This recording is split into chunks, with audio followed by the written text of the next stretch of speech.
Hello' guys welcome to back my YouTube channel. আপোনালোকে চাই আছে AC ব্লগ। আমি ককা এজন ঘৰলৈ যাম আৰু এতিয়া বৰ্তমান মোৰ লগৰটোৰ লগত মানে যাম আৰু লগৰটোৰ ওচৰলৈ যাম। এতিয়া বৰ্তমান 2 মিনিটৰ কাৰণে কেমেৰাটো অফ হৈ থাকিব আৰু লগৰটোৰ ওচৰ পোৱাৰ তাৰপিছত কেমেৰাটো সি ধৰিব। হেল্ল' গাইজ, এতিয়া মোৰ লগৰটোৰ ওচৰ পালোঁ আহি। এজন মই AEC আপোনালোকে AC ব্লগ চাই আছে বৰ্তমান। মই AEC এতিয়া চাই থাকক ব্লগটো, চাই দি হাই কৈ দিয়ে।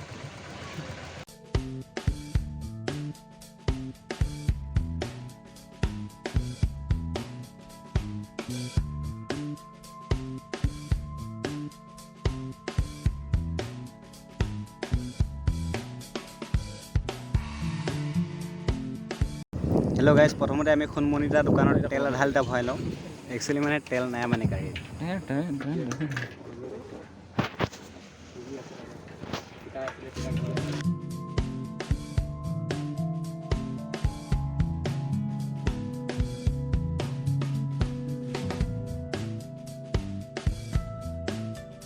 আমাৰ আৰু এজন লগৰ চলাই আহি আছে, কিয় যাব বুলি আমাৰ লগত ককাজনৰ ঘৰলৈ।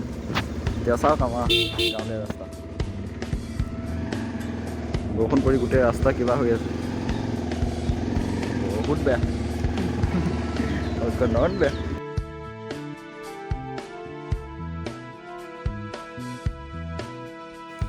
গাইজ, আমি এতিয়া লগৰজনক ল'লোঁ, এতিয়া গৈ আছোঁ ককাজনৰ ঘৰত।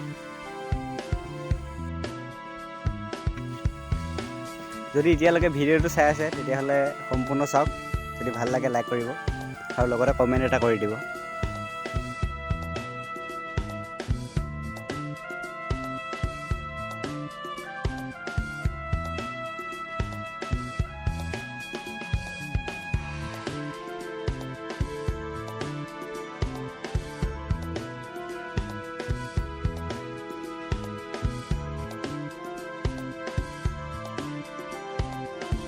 গাইজ, এতিয়া আমাৰ চাৰিআলিটো পাইছোঁ আহি।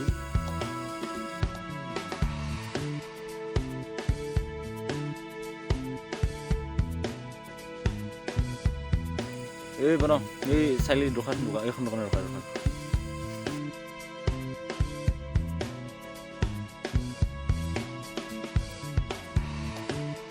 গাইজ, আমি এতিয়া বস্তু অলপ ল'লোঁ, এতিয়া ব'লক ভিডিঅ'টো আগবঢ়াওঁ।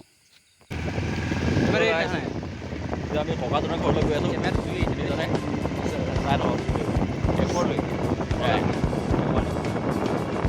গাইজ, এজন দোকানে বৰ মোচন দি আছে, দেখিছেনে বাৰু? নাই বুলি কৈছে। এতিয়া আমি গাড়ীত উঠিলোঁ, ককাজনৰ ঘৰ পামেই গৈ, বেছি দূৰ নহয় ইয়াৰ পৰা।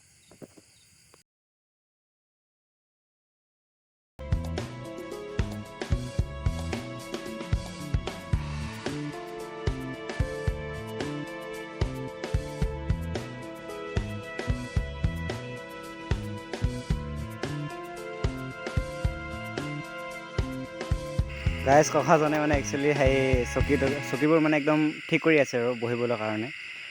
আপোনালোকক আৰু প্ৰথমবাৰ পদূলিটো দেখুৱাম, কেনেকুৱা লাগে আপোনালোকে ক'বচোন দে, কমেণ্টত জনাব কিন্তু দেই। আপোনালোকক পদূলিটো আৰু এবাৰ ৰিপিট দেখুৱাই দিওঁ ব'লকচোন, কেনেকুৱা লাগে চাওকচোন বাৰু, ভাল লাগেনে বাৰু?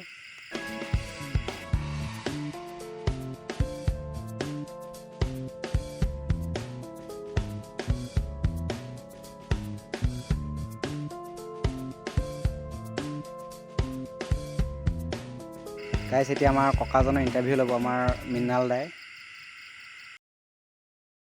হেল্ল' গাইজ, ফাইনেলি আহি পালোঁহি ককাজনৰ ওচৰ। ককা, আপোনাৰ পৰিচয়, আপোনাৰ নামটো?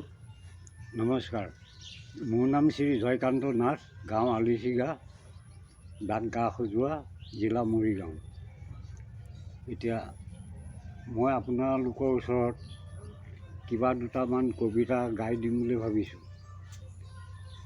মোৰ শিক্ষা দীক্ষাৰ ফালৰ পৰা একেবাৰে কম, যেনে তেনে কেইটামান লিখিছোঁ, তথাপিও আপোনালোকক কিবা এটা গাই শুনাম বুলি সাজু হৈছোঁ।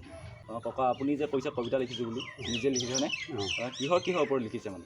এতিয়া মই কবিতা এটা লিখিলোঁ, প্ৰথম বানপানীৰ সমস্যা, তাৰপিছত লিখিলোঁ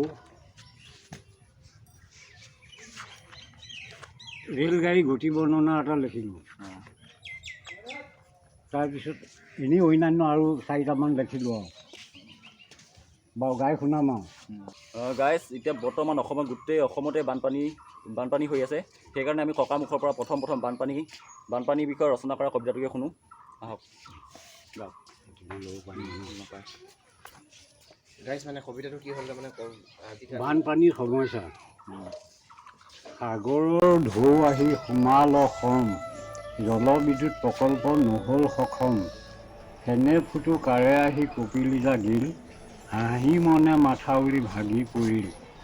খেতিয়কৰ পকা ধান পানীত ডুবিল, মাছ মগৰৰ কিছু আহাৰ মিলিল। খেতিয়কৰ দেহাৰ ঘাম মাটিত মিলিল, জীয়া ঢাকুৰি কান্দি বিচনাত পৰিল। কান্দি কান্দি শিশুসকল নিধলি পৰিছে, দোকানত মাকে গৈ বাকী বিচাৰিছে। পুৰণা বাকীৰ ফলত বাকী নিদিলে, নিমুঠি অন্ন কিন্তু খাব কেনে পালে। জনতাই ধৰিছে যোগান দুদিনৰ কাৰণে, তথাপিতো মানুহ গৰু পেট নভৰিলে। চাউল দালি চাহ চেনি আৰু চিৰা পালি, ছেক্ৰেটেৰীয়ে কৰি আছে তাতো মাথা মাৰি।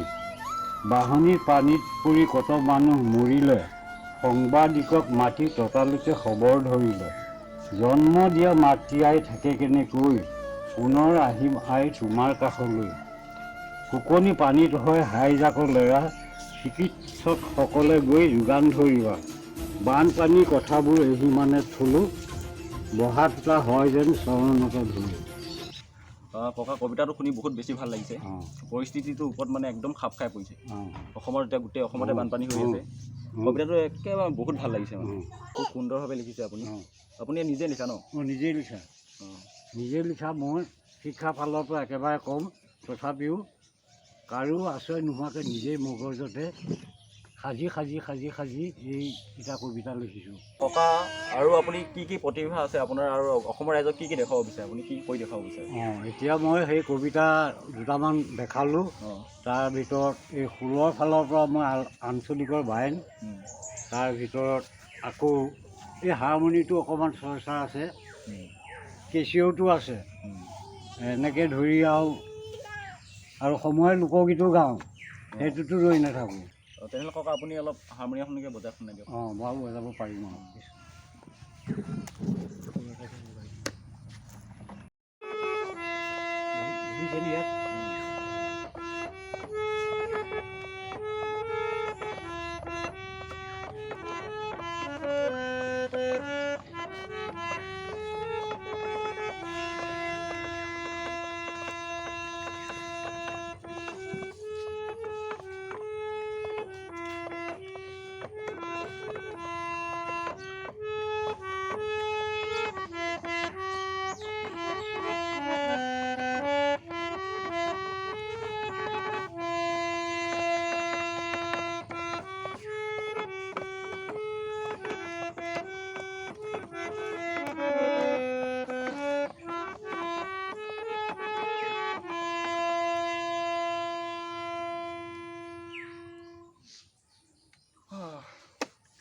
বহুত ভাল লাগিছে ককা, আপুনি বহুত ভাল বজায় দেই, বহুত ভাল লাগিছে শুনি। খোলটো অলপ বজাই শুনাওক অসমৰ ৰাইজক। বাৰু হ'ব, নমস্কাৰ। অইন কি বজাম, মই ৰাসৰ ভঙিয়াখনকে মাৰি শুনাওঁ। শুনাওক, মই শুনাওঁ, বজাওক বজাওক।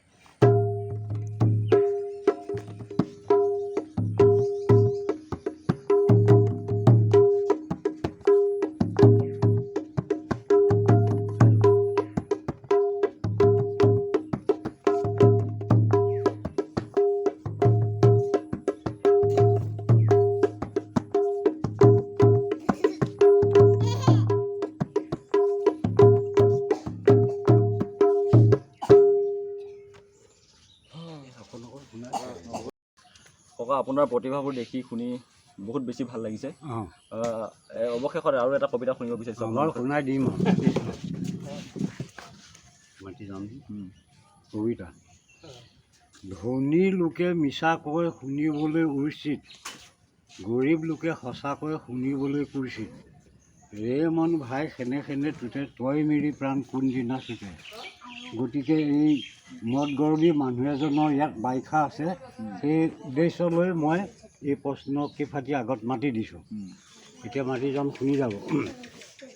ধনে ধানে বলি সিটো হলি মহাজন, তেওঁৰ পৰা আন কোনো নাহি আনৰ জন।